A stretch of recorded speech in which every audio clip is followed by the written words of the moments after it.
Domenica 21 aprile, Sant'Anselmo d'Aosta. È il 112° giorno dall'inizio dell'anno, ne mancano 254 al termine.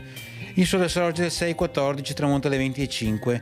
La luna si leva alle 17:43, tramonta alle 5:15.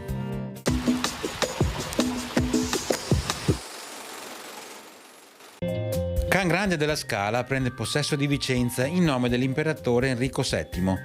L'ingresso in città è trionfale. Can Grande passa fra due fitte ali di popolo festoso e plaudente, accolto dal grido «Viva il nostro Signor!». Con una certa malizia si grida anche «Viva il signor Cane!».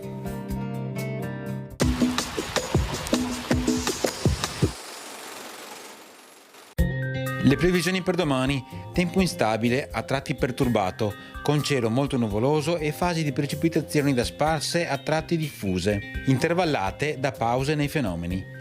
Limite della neve intorno a 800.000 metri, inizialmente e localmente anche più in basso. Temperature minime in aumento, massime in calo, localmente anche marcato, con valori sotto la media del periodo.